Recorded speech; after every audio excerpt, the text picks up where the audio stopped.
nombreux, n'est-ce pas, à nous suivre. Vous avez constaté que le cadre a changé, bien sûr. Nous nous sommes déplacés, n'est-ce pas, pour aller découvrir un jeune responsable. Avec lui, nous allons essayer de tenter de parler de qui il est réellement, de quoi il fait dans la vie, des responsables d'une grande structure des jeunes. C'est avec lui, bien sûr, que nous allons essayer d'échanger ces matins, n'est-ce pas, dans la grande tribune de la jeunesse. Le cadre a totalement changé. Nous sommes dans son bureau, vous avez constaté. Alors, Président Etienne, bonjour. Bonjour, Monsieur Daniel. Vous allez très bien? Oui, nous nous portons très bien, et vous-même? Très content de vous retrouver chez vous, dans vos bureaux.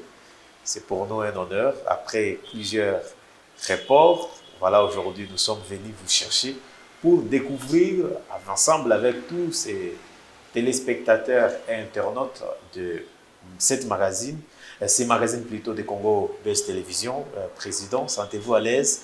Merci. Alors, c'est avec vous qu'on va essayer un peu d'échanger autour de ce que vous êtes, de ce que vous faites, depuis quand vous êtes président de cette structure, que nous allons ensemble avec nos téléspectateurs découvrir. Alors, qui est Hussein Dala? Merci beaucoup, Monsieur Daniel. De prime abord, je tiens à saluer l'ancienne considération et honneur faite à mon égard. Très bien. De vous avoir déplacé et venir dans nos installations afin de pouvoir discuter sur ma personne, mon parcours. Qui est Hussein Dala? Très bien. Hussein Dala, c'est un Congolais, natif de... Et surtout, ces derniers temps, il faut ajouter des pères et des mères pour ne pas qu'un jour qu'on nous dise que vous êtes Camerounais ou Sénégalais. Non, moi je suis juste Congolais. Très bien. Je suis Congolais, natif de Kamina, dans la province du Olomami. Je suis licencié en sciences économiques et de gestion, en Money Bank à l'université de Lubumbashi. Je suis président national du Parlement de jeunes de la RDC. On va en parler, oui. Je suis chrétien, aussi chantre à l'église. Célibataire. Très important. Oui, comme aujourd'hui d'ailleurs, où nous célébrons la fête des amoureux. Ouais, surtout. Évidemment, donc voilà, en substance, c'est que M. Hussein Dala. Alors, vous êtes élu président du Parlement des jeunes. On peut déjà savoir, c'est quoi le Parlement des jeunes? Le Parlement des jeunes de la RDC, à l'instar d'autres parlements du reste du monde, est une institution, une structure et un organe qui a été créé en 1999 par l'initiative de chefs d'État et des gouvernements membres de l'Organisation internationale de la francophonie. En République démocratique du Congo, le Parlement de jeunes de la RDC a été mis en place depuis 2003. Le Parlement de jeunes a pour assignation primordiale d'initier les jeunes à la culture parlementaire, faire le monitoring des politiques tant publiques et privées orientées vers les jeunes, et aussi préparer les jeunes à la démocratie, à la bonne gouvernance et aussi à la relève. Voilà un peu en substance ce que le Parlement des jeunes, pour enrichir, pour corroborer mon introduction, je dirais que le Parlement des jeunes est aussi constitué des jeunes leaders issus des différentes associations et mouvements d'encadrement de la jeunesse. Voilà. Donc, votre particularité est au niveau d'encadrement ou de la préparation de jeunes à tout ce qu'il y a comme intention ou volonté d'aller, n'est-ce pas, servir. Vous préparez les jeunes à prendre, je ne sais pas, je cherche le mot, vous avez dit que vous préparez les jeunes parlementaires. Oui. La particularité du Parlement des jeunes À d'autres structures déjà. à d'autres structures, c'est que nous avons pour mission primordiale d'initier les jeunes à la culture parlementaire, préparer les jeunes à la relève, à la bonne gouvernance et aussi à les familiariser aux us et coutumes démocratiques. Voilà un peu ce qui est comme particularité du Parlement des jeunes. Alors, avant de parler en profondeur du Parlement des jeunes, je voudrais qu'on revienne d'abord au niveau du pays. Alors, quelle lecture faites-vous, comment vous trouvez la jeunesse congolaise, vous en tant que leader des jeunes? Comment je trouve la jeunesse de mon pays? Je change la question. Quelle est la santé actuelle de la jeunesse congolaise? La santé actuelle de la jeunesse congolaise. Oui. Je n'ai pas fait de sciences médicales pour jauger la santé de la jeunesse de mon pays, mais en comprenant votre question, je crois que vous voudriez savoir comment se porte la jeunesse de mon Très pays. bien. Est-ce La que c'est une jeunesse, jeunesse responsable parce que vous préparez le jeune à s'habituer aux cultures parlementaires? Est-ce que la jeunesse a la maturité, a les niveaux, a la responsabilité ou il faut tout recommencer à zéro? Vous, en tant que leader, et vous êtes mieux placé parce que c'est ça votre domaine. évidemment, donc j'ai déjà bien compris votre question.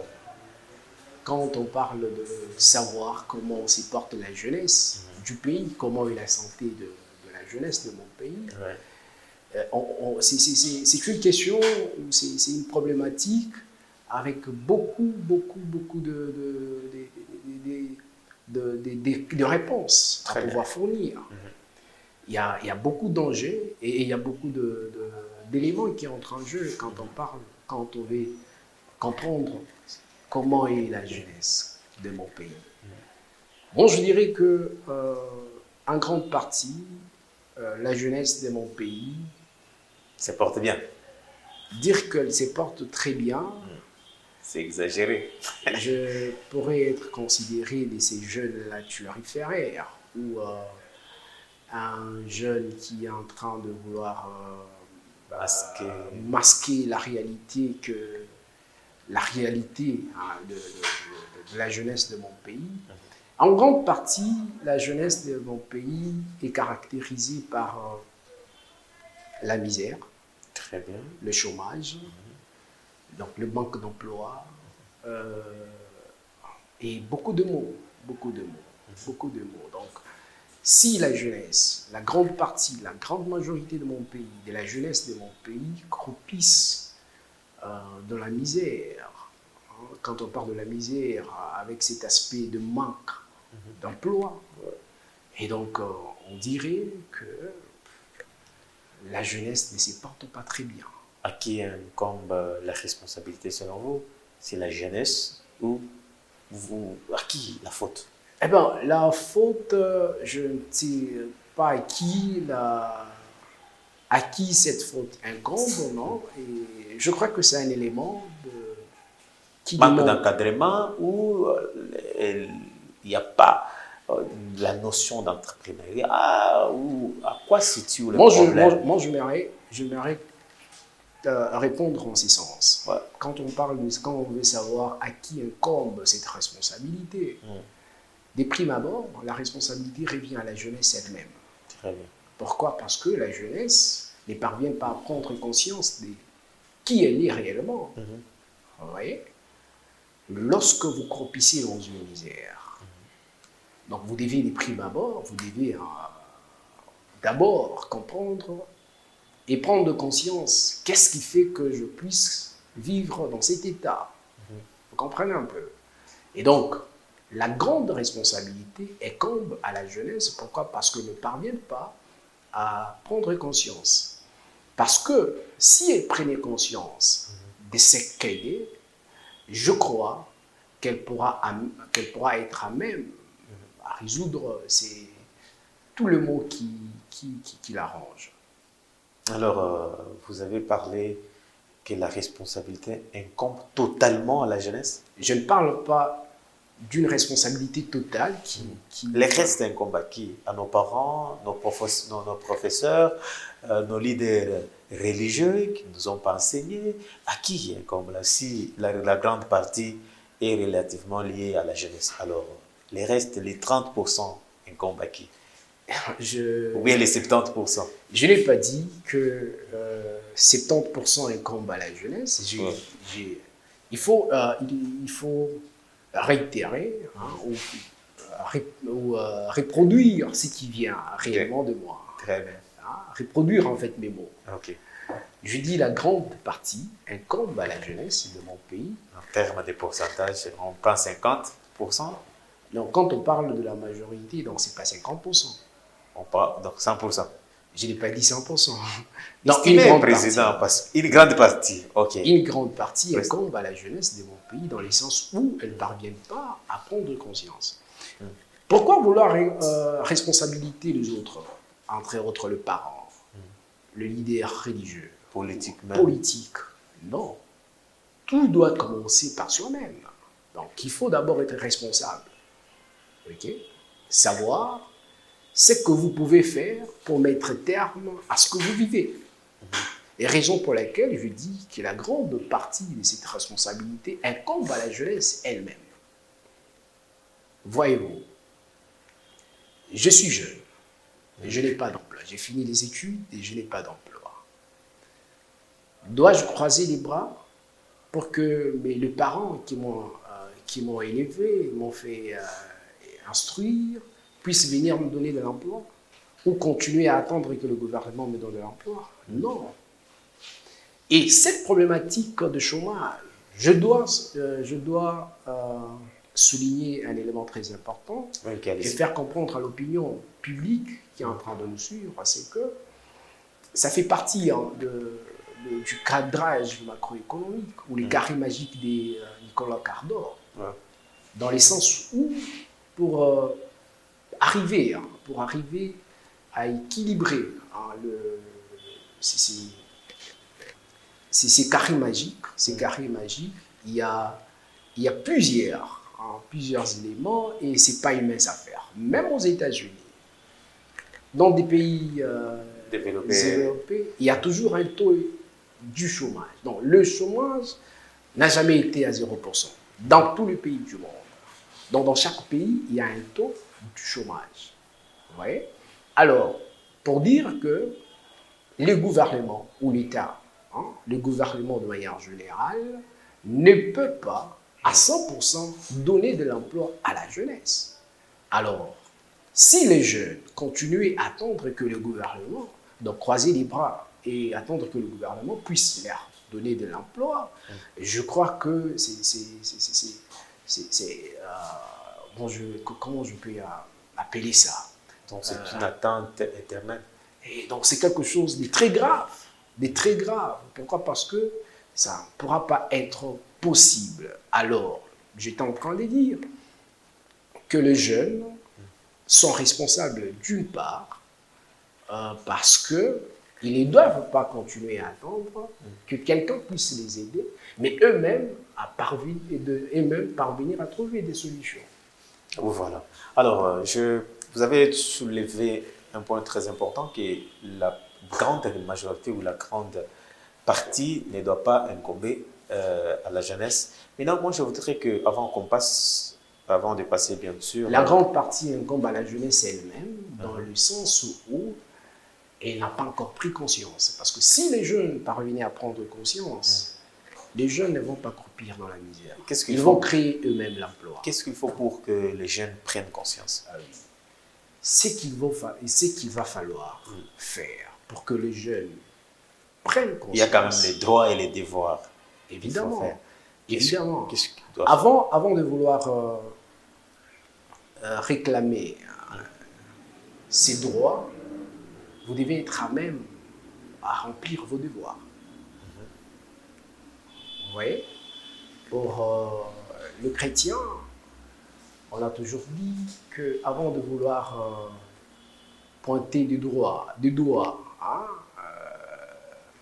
votre prochain, commencez d'abord à vous auto-examiner, savoir c'est qui ne marche pas. J'ai étudié, j'ai tout fait. Oui. Alors, la politique bien, n'a pas la philosophie d'initier, il n'y a pas des opportunités que le gouvernement est en train de mettre en place pour faciliter ma connaissance d'avoir un travail. Mais j'ai fait quand même ma part. Où est la part du gouvernement? Et vous, les leaders des jeunes, comment, ça vous fait quoi de voir en train d'encadrer le jeune chômeur, vous en tant que leader? J'aimerais d'abord revenir sur une question que Ouais. je n'ai pas répondu. Ok. Qu'est-ce qu'il faut faire pour que la jeunesse prenne conscience? Très, très important. Il va falloir mettre en exergue certaines stratégies, Ok. certaines campagnes, une certaine vulgarisation et faire comprendre à la jeunesse ce qu'elle mérite et ce qu'elle est réellement. Il faut savoir prêcher à la jeunesse, parler à la jeunesse, parler à la conscience de la jeunesse, parler à l'esprit de la jeunesse. Parce que en parlant à la jeunesse va devoir écouter. Là, c'est à votre niveau en tant que leader. En tant que leader, parler à la jeunesse, conscientiser la jeunesse. Voilà.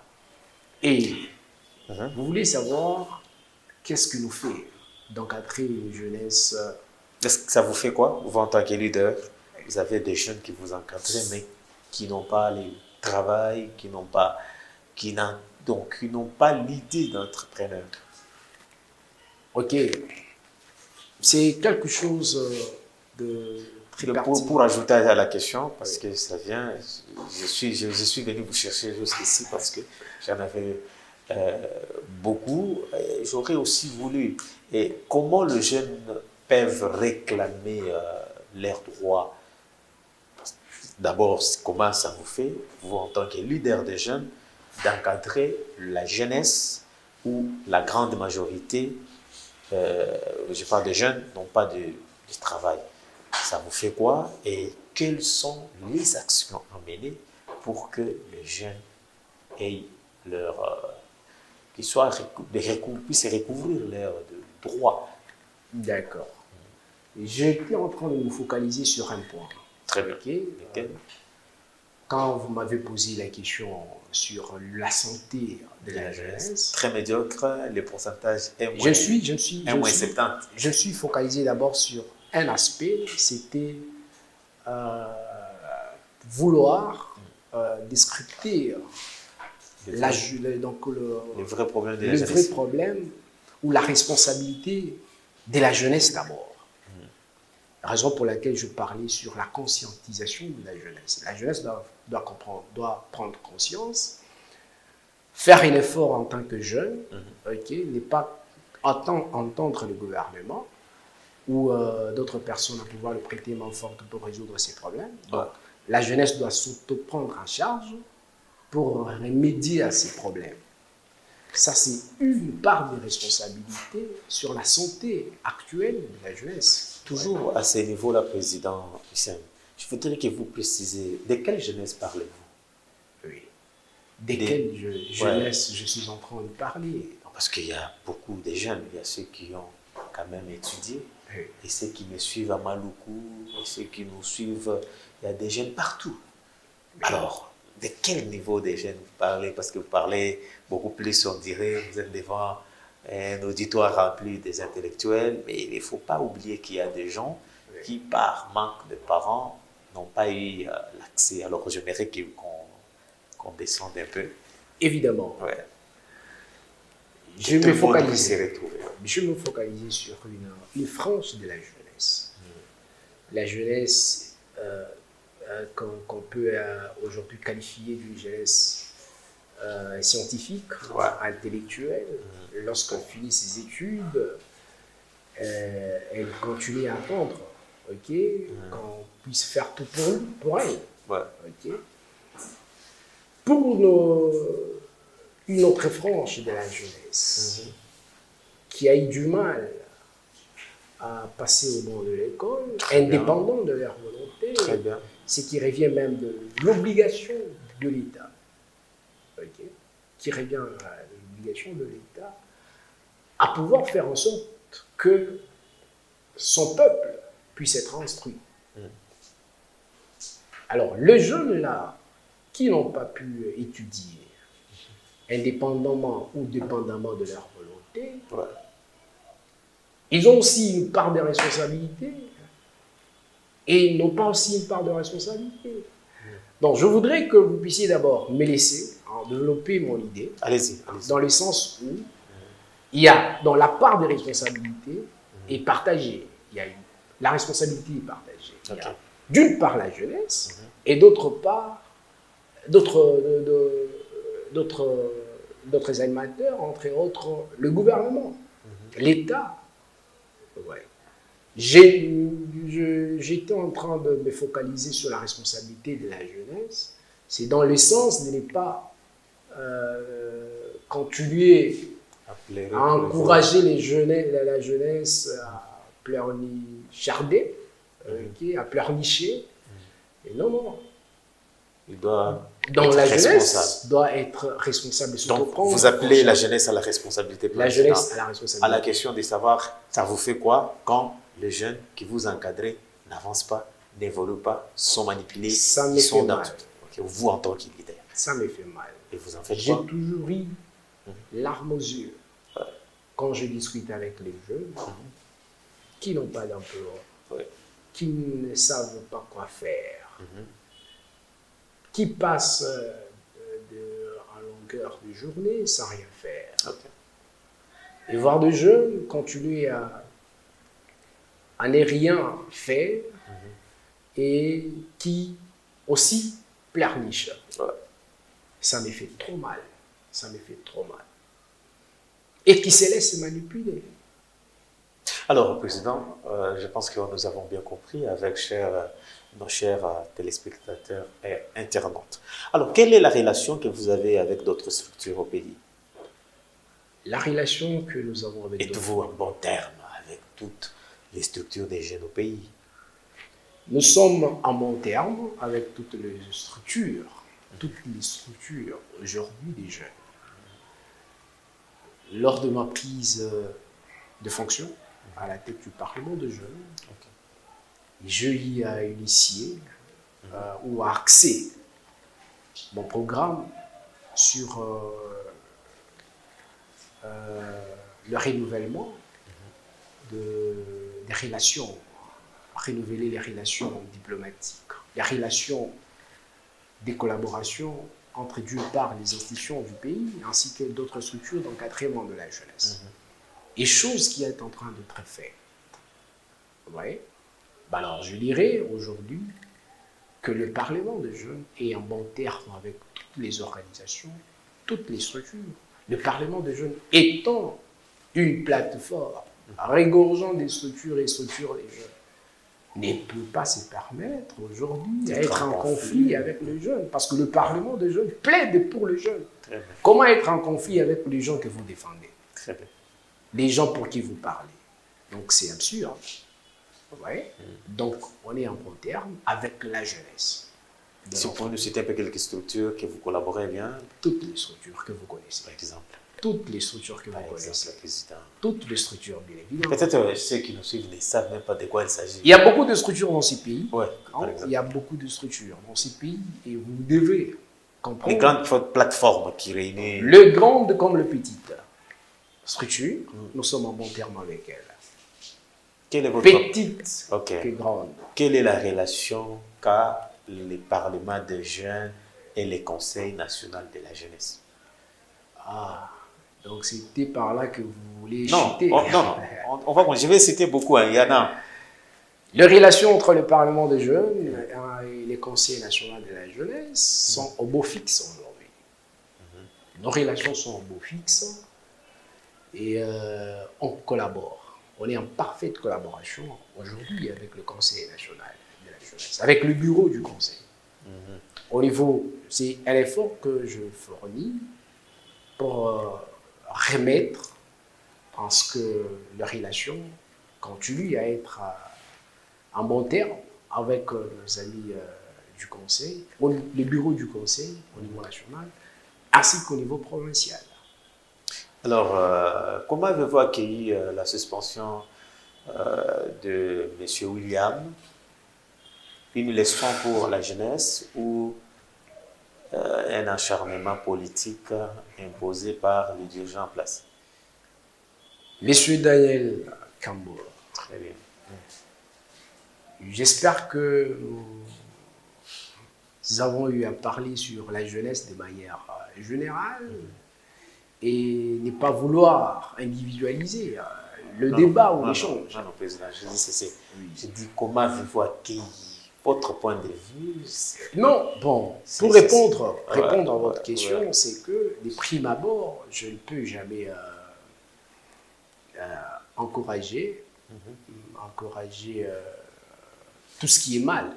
Très bien. Tout ce qui est mal, tout ce qui a comme anti-valeur, c'est quelque chose à ne pas jamais saluer, jamais encourager. Notre ami, notre collègue, a eu à connaître ce qui s'est passé. Je lui ai personnellement à vouloir savoir c'est quoi le problème. Quand je lui ai arrêté, je crois c'est une mesure disciplinaire. Donc, je crois qu'il va devoir être rétabli dans ce droit, si et seulement s'il présentait des éléments de défense. C'est quelque chose, parce qu'on lui a reproché des éléments. Il y avait des griefs portés contre lui. Très bien. Alors, je crois, il peut toutefois avancer les éléments ou les éléments de réponse pour pouvoir prouver que les griefs portés contre lui ne sont que des allégations. Et au nouveau, pas au nouveau, le bureau actuel dirigé par M. Nathan, comment avez-vous salué celui qui joue l'intérim? Est-ce qu'il a vraiment l'essence de porter cette charge? Je connais personnellement le président Nathanaël, l'honorable Nathanaël. Je le connais parce que nous avons eu à mener une même lutte au sein d'une même école, qui est le Parlement des jeunes. Vous l'avez dit quand William était là, vous savez ce qu'il y a eu. Est-ce qu'on peut les faire confiance? Faire confiance à qui? À Nathanaël. C'est un leader, c'est un grand leader. C'est pas un parachute. C'est ce que William disait aussi, et vous avez vu la fin. Est-ce qu'on peut ne pas vouloir individualiser c'est pour nous une leçon, c'est pour toute la jeunesse une leçon. Pourquoi? Écoutez, s'il vous plaît, écoutez. J'ai toujours salué la personne ou l'essence du leadership de notre ami et frère William. Très bien. C'est quelqu'un qui a eu à faire de son mieux pour porter haut la voix de la jeunesse congolaise. Il a ses mérites. Il a eu à initier des activités dans ces pays. Comme celle de récentes activités qu'on a eu le président venir échanger avec les jeunes. C'est un leader. Ce n'est pas ce qui lui a donné un peu la force de dire qu'il peut aussi décider, faire de n'importe quoi. Je crois que cette émission n'est pas individuelle. Alors, ce qui c'est pour nous est très important. Évidemment. L'émission n'est pas... On parle autour de la jeunesse. Nous parlons évidemment de la jeunesse de manière générale, mais pas parce qu'il y a un jeune qui nous suit quelque part et qui aspire aussi à... Je disais, je reviens à la question de savoir comment je vois M. Nathanaël, est-ce qu'il inspire confiance? Je le connais, je l'ai connu, je le connais. Donc c'est un monsieur avec beaucoup de prouesses et beaucoup de capacités pour pouvoir porter la voix de la jeunesse aussi à un niveau très haut. Donc je l'ai connu, il a un parcours. C'est un monsieur qui a un parcours. Il n'est pas un parachuté dans le monde de la jeunesse. Très bien. Il a gravé tous les échelons et pour être ce qu'il est aujourd'hui. Alors, quelle est la relation que vous avez aujourd'hui avec le gouvernement congolais? La relation Ouais. que nous avons aujourd'hui avec le gouvernement congolais, le gouvernement est notre partenaire. Très bien. Lui est partenaire du Parlement des jeunes. Et donc, nos relations sont censées être bon fixes. Est-ce que le gouvernement soutient vos initiatives? Oui, le gouvernement soutient le... Quand on parle du gouvernement, président, excusez-moi, on voit le ministère de la Jeunesse. Oui, est-ce que la porte elle est grandement ouverte à toute initiative des jeunes? Je dois le dire tout haut, Ouais. que les relations avec le gouvernement et par le truchement du ministère de la Jeunesse sont beaux fixes entre le Parlement des jeunes et le gouvernement congolais. Parce que vous avez parlé du ministre président. Et, Je ne veux pas oublier la question, voilà pourquoi on échange. Vous allez y retourner, vous allez... Est-ce que, avec le remaniement qui est en train de venir, souhaitez-vous revoir Yves Bokoulou à ce ministère? Monsieur Daniel Kamboa, Vous répondez... bon, je dois vous dire une chose. L'excellence, monsieur le ministre Yves Bokoulou, le docteur Yves Bokoulou, que je salue, c'est quelqu'un qui a eu d'abord et qui a un parcours dans le monde d'encadrement de la jeunesse. Avant qu'il ne soit ministre de la jeunesse, il a commencé à gérer les jeunes dans différentes structures et dans différentes entités.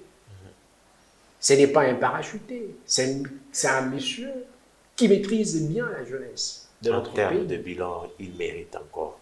En termes de bilan, il a eu à faire de son mieux pendant qu'il est ministre, et il y a des actions. Il y a des actions. Humilié au palais du peuple en présence de son président, vous voulez que ces jeunes revoient encore? Humilié, qui a été humilié? Et le ministre? Qu'est-ce que vous entendez par Il humiliation? a été, oui, en public. Qu'est-ce que vous entendez par humiliation? Vous savez, lorsque... S'il vous Les plaît, jeunes, s'il vous plaît, s'il président, vous plaît. le S'il vous jeune, plaît, écoutez. je parle des jeunes, c'est-à-dire que Oui, tous écoutez. les jeunes qui nous suivent ont chanté, ont demandé Oui. le départ de Yves Bokoulou. Vous étiez dans la salle. J'étais dans la salle.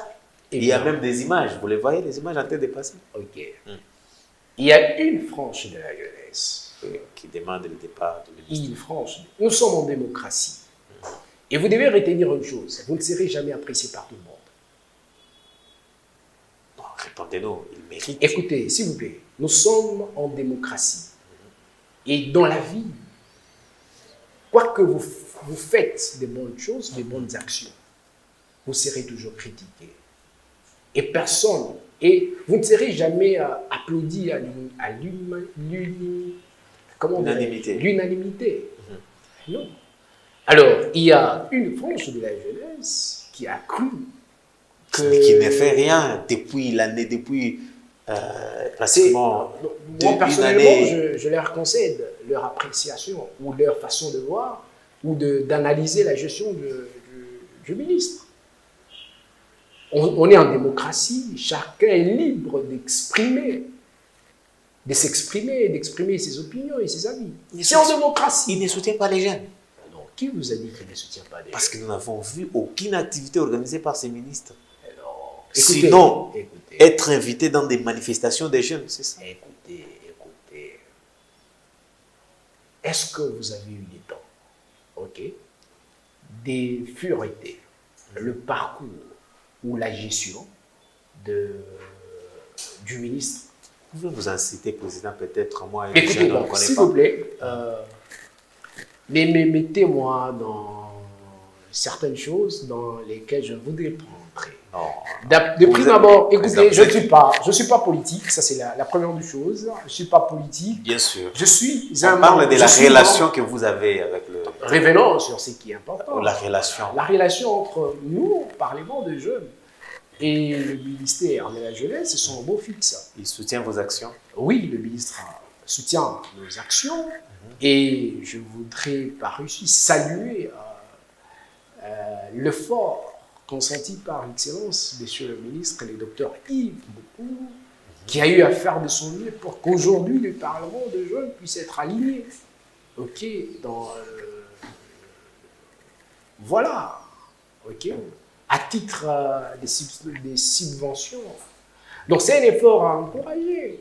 Aujourd'hui, voilà, contrairement à d'autres qui sont passés comme ministres, n'ayant pas voulu ou n'ayant pas plaidé les causes des jeunes, des structures des jeunes, des grandes structures formelles de la jeunesse, les parlements de jeunes, comme je l'ai dit dans mon introduction, étant une structure émanant de l'initiative des chefs d'État et membres du gouvernement au niveau international. Dans d'autres cieux, hein, ou sous d'autres cieux, le Parlement de jeunes, eh bien, comment dirais-je, il est bien accompagné, très bien accompagné. Au niveau de Kinshasa ou même en province que vous êtes institutionnalisé. Un président. Pardon. Donc, quand je parle de toutes ces relations, c'est par rapport à Kinshasa ou même en province que le gouvernement congolais, via son ministère de la Jeunesse, soutient les jeunes. Moi, je connais. D'abord au niveau national, avec le ministre actuel, nos relations sont beau fixes. Okay. En province, il y a oui, dans d'autres provinces où les relations sont beau fixes, et dans d'autres où certains ministres qui ne parviennent, permettez le terme, qui ne parviennent pas à appréhender c'est quoi le Parlement de jeunes, et vouloir continuer à concocter des tumultes entre le Parlement de jeunes et d'autres organisations de jeunes. Et pourtant, le leader qu'ils sont, les décideurs qu'ils sont, ont l'obligation de pouvoir créer un climat de cohésion, de collaboration entre structures des jeunes. Nous tendons petit à petit vers la fin de cet entretien. Tribune de la jeunesse, aujourd'hui chez le président Hissène, le responsable du Parlement de jeunes de la jeunesse. 2023, année de tous les enjeux. Président, qu'avez-vous prévu pour cette année au niveau de votre structure, bien sûr? Une année de beaucoup d'enjeux, comme vous venez d'ailleurs de le souligner. Nous avons un chronogramme d'activité pour pouvoir accompagner le jeune. Faire en sorte que les jeunes, constituant la grande partie ou la grande majorité démographique de notre pays, puissent avoir réellement un bon rôle à jouer. Comme vous le savez, c'est une année électorale. Ouais. Nous avons fourni un effort, et nous fournissons un effort, d'émener des activités pour sensibiliser les jeunes à s'approprier le processus électoral et que les jeunes puissent s'impliquer activement dans ces processus en tant que électeurs et aussi comment dirais-je, candidat. Le Parlement de jeunes prévoit encourager les jeunes qui ont différentes ambitions, accompagner les jeunes qui ont des aspirations des gouvernances, à pouvoir intégrer les instances de prise de décision. Comme vous le savez, ça fait partie de nos assignations. Donc, nous allons mener des activités concourant à promouvoir les jeunes ambitieux et les jeunes qui veulent intégrer les instances de prise de décision à tous les niveaux. Nous allons devoir, s'il vous plaît, nous allons devoir organiser une session plénière avec différents jeunes qui ont des ambitions à tous les niveaux, leur offrir un forum d'expression. Un forum d'expression, entre autres les jeunes aimérant vouloir être, par exemple, député, le Parlement de jeunes ayant cette mission d'initier les jeunes à la culture parlementaire, nous allons permettre aux jeunes, former les jeunes à pouvoir intégrer réellement ces instances de prise de décision. Et donc, il y a différentes actions, différents projets d'activités sur notre table, concourant à encadrer la jeunesse, promouvoir la jeunesse et faire en sorte que la jeunesse intègre les instances de prise de décision. Tel est d'ailleurs notre cheval de bataille, faire en sorte que la classe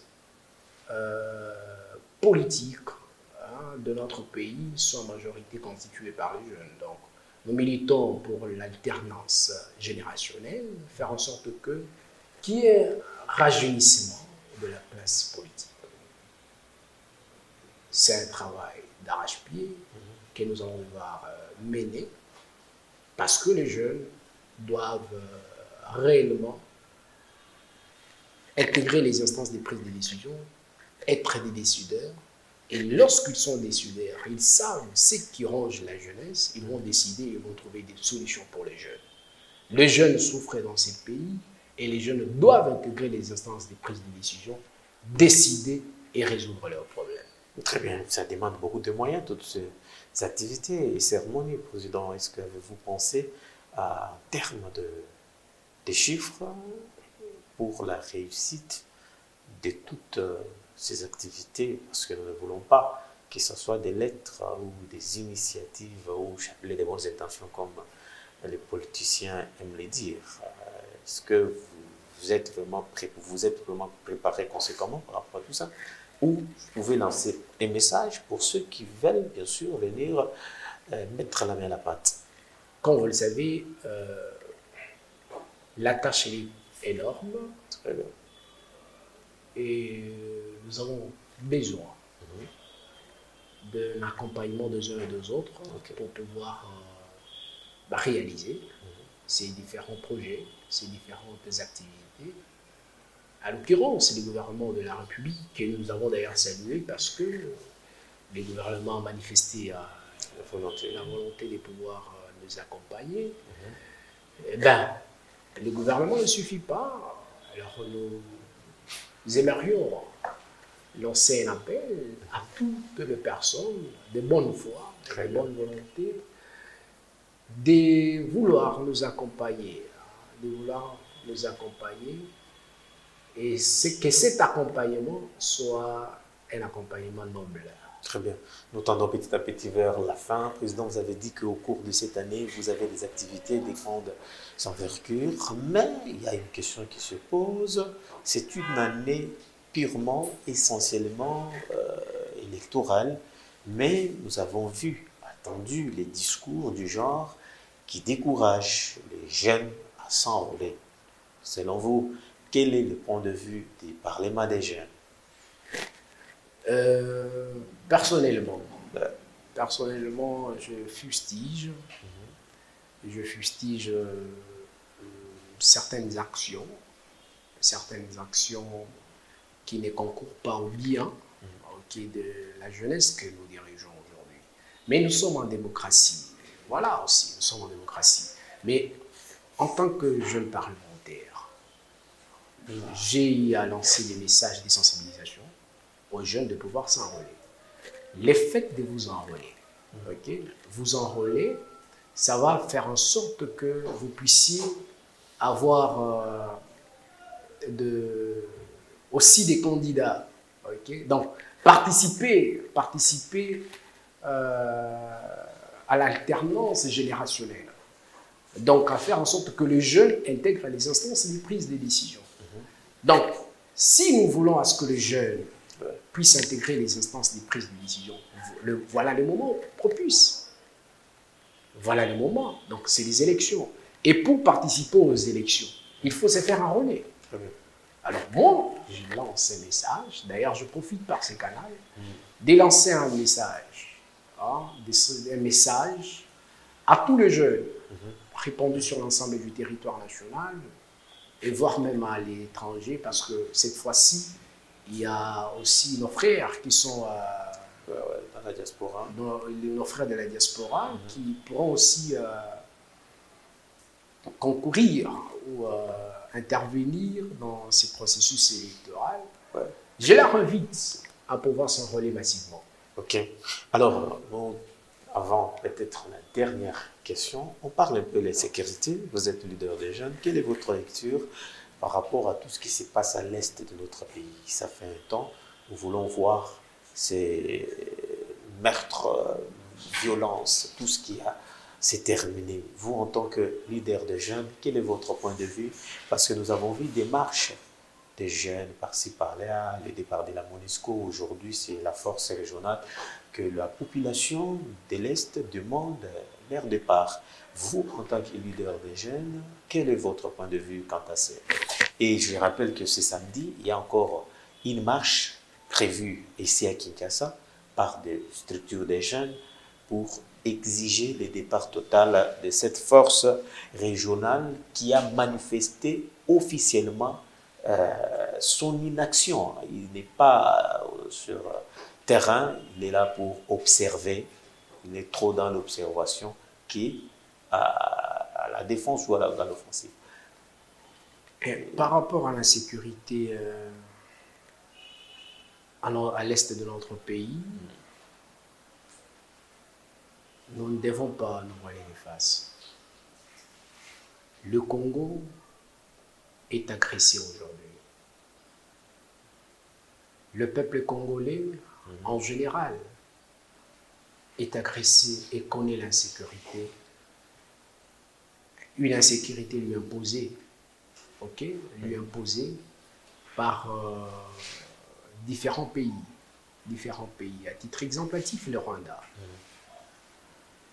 Je condamne avec toute véhémence l'insécurité à l'est de mon pays.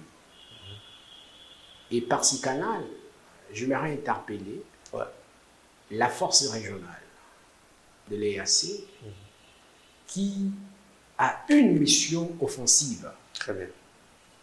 Elle est venue au pays, c'est pour éradiquer ou mettre terme à cette insécurité. Donc, attaquer les M23. Ils ne sont pas venus ici comme les observateurs. Ils sont venus ici pour attaquer, attaquer la force régionale, attaquer plutôt l'ennemi, les M23 et les autres. Mais un constat amer est que on voit cette force régionale s'est transformée en une mission d'observation. Très bien. Nous nous posons la question, alors ils font quoi ici chez nous au pays? S'ils sont venus nous observer, s'ils n'ont pas cette volonté de pouvoir nous aider et à mettre terme à cette insécurité, bon, ils peuvent quitter notre sol. Parce que nous les avons invités pour nous prêter main forte à bouter hors l'ennemi du pays. Alors moi, par ces canaux, je lance un appel à la force régionale, à pouvoir mettre en exergue tous les accords de Luanda, les accords issus du sommet de Luanda, où on lui a confié une mission offensive. Et à la population de mon pays, donc je demande à ce que cette population, cette population qui souffre aujourd'hui de l'insécurité, et que sa voix puisse être entendue, que la voix de cette population puisse être entendue, que les Nations Unies, la communauté internationale, les silences observés de toutes ces que la communauté internationale entende les cris de ces peuples. Les Congolais souffrent, les Congolais à l'Est meurent chaque jour. Très bien. Et la communauté internationale ne peut pas continuer à garder silence. Elle doit s'impliquer pour que la paix soit recouvrée à l'est du pays. Très bien. Nous sommes à la fin.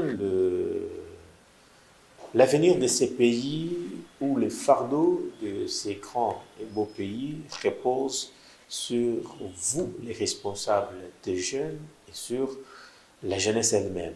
Un message à tous ces jeunes qui nous suivent pour terminer. Qu'est-ce que vous pouvez dire à tous ces jeunes et au gouvernement congolais en tant que politique? Le message que je pourrais lancer à la jeunesse de mon pays est juste lui dire à la jeunesse qu'elle méritait mieux.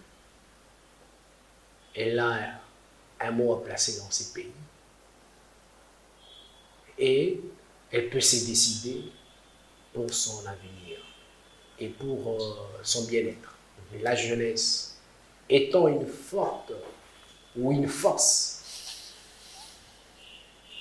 en termes démographiques, elle peut s'imposer dans ces pays. Comme vous le savez, en démocratie, c'est la loi de la majorité qui l'emporte. Nous sommes 70%, nous constituons une majorité de 70% de la population. Nous sommes majoritaires dans ces pays.